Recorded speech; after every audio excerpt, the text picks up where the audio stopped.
What really happened after the final shot echoed across Little Bighorn? The truth is more disturbing than any textbook reveals. This is rootvolutionary, and we're unearthing history's darkest chapters. On June 25, 1876, the Battle of the Little Bighorn resulted in the complete annihilation of 5 companies from the U.S. 7th Cavalry under Lieutenant Colonel George Armstrong Custer. Among those present was White Wolf, who later recounted how young men scavenged through the bodies of fallen soldiers, discovering strange rectangular green paper currency in their pockets. This unfamiliar money was later repurposed by children as miniature saddle blankets for their toy mud horses. Additionally, silver coins were found, which the Cheyenne craftsmen transformed into decorative silver buckles. Other warriors present, including Wooden Leg, Little Hawk, and Bobtail Horse, reported discovering bottles of whiskey among the deceased cavalrymen. 2 days after the battle, on June 27th, military troops arrived to document the gruesome aftermath. Lieutenant Edward S. Godfrey vividly described the haunting spectacle of marble-white soldiers' bodies scattered alongside the dark remains of horses and ponies across the battlefield, particularly concentrated near Custer Hill. The dry, reddish-brown grass created a stark contrast against the pale earth, forming a chilling panorama of death and desolation that would remain etched in his memory forever. He remarked that this horrifying scene would haunt him for the remainder of his life. Captain Tom Custer was discovered near the hill's summit, just north of his brother, positioned face down. His features were so severely mutilated that identification was nearly impossible.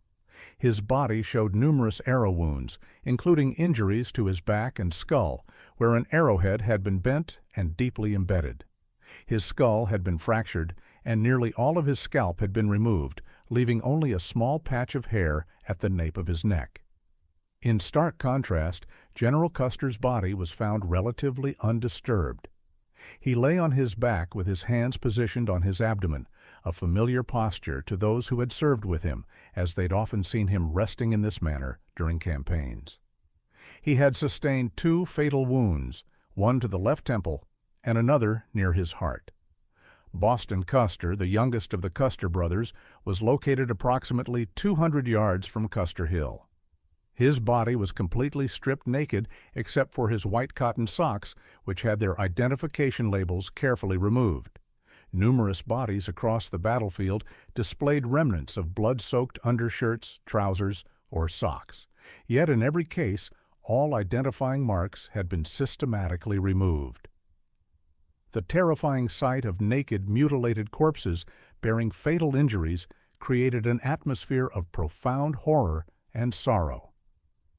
Among the limited burial tools available were half a dozen spades and shovels, a few axes, and a couple of picks. The surviving soldiers attempted to provide what burial dignity they could under the circumstances. Using knives and tin cups, they hastily covered the bodies with shallow layers of soil, leaving their comrades forever in the vast wilderness, hundreds of miles from civilization and far from the comforting presence of their families. Trumpeter Giovanni Martini recalled encountering a pile of deceased soldiers in a deep ravine between Custer's position and the river. Among them was a first sergeant whose body was adorned with torn pieces of approximately $500 in paper currency, money that had been entrusted to him for safekeeping by the men under his command. Martini also observed that part of an adjutant's sideburns had been scalped away, with the skin still attached.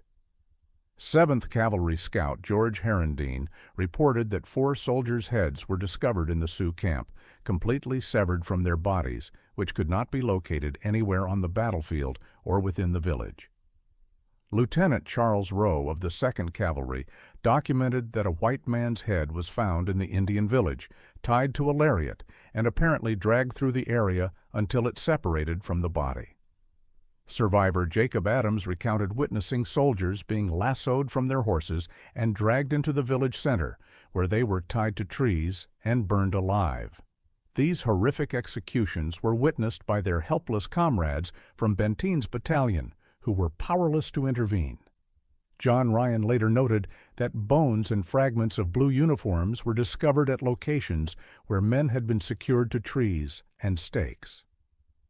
Of the 5 guidons carried by Custer's troops during their final stand, only one was recovered shortly after the battle.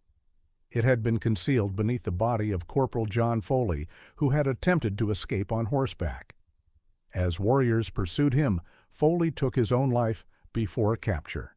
This salvaged flag later became known as the Culbertson Guidon, named in tribute to Sergeant Ferdinand Culbertson, a member of the burial party that discovered it.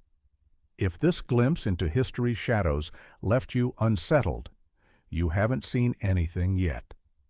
The most shocking revelations are waiting in our next investigation. For content that challenges everything you thought you knew about history, hit that subscribe button and turn on notifications.